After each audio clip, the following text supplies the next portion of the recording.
నా నియోజకవర్గం మున్గోడు నియోజకవర్గంలో మాత్రం నేను మాత్రం ఎట్టి పరిస్థితుల్లో నేను నడవలేను. నాకు ఈ పదవి ఉన్నా లేకున్నా పదవి ముఖ్యం కాదు. నాకు ప్రజల ఆరోగ్యం ముఖ్యం, ప్రజల ప్రాణాలు ముఖ్యం. టెండర్ లేచి వైన్ షాప్ వాళ్ళకి ఏం చెప్తున్నామంటే, మీరు టెండర్ లేదలుచుకుంటే వైన్ షాపుల పక్కన పర్మిట్ రూమ్ అని ఉంటుంది. అది మా డే టైంలో తాగుతుర్రు. అక్కడికి వచ్చి అక్కడ అందరి చుట్టుపక్కల ప్రాంతంలో అందరికీ ప్రాబ్లమ్స్ అవుతున్నాయి.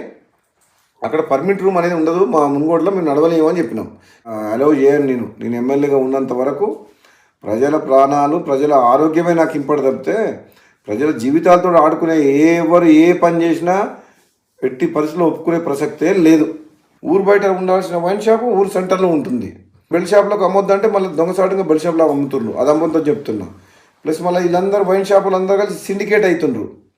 సిండికేట్ అవ్వడం వల్ల ఏమవుతుంది, రేటు పెంచి అమ్ముతుండ్రు, డూప్లికేట్ అమ్ముతుండ్రు. వేరే మండలాలు, వేరే నియోజకవర్గాలు, వేరే జిల్లా వాళ్ళు ఇక్కడ పార్టిసిపేట్ చేయొద్దు. ఇప్పుడు వైన్ షాప్ లొకేషన్స్ కూడా తప్పున్నాయి.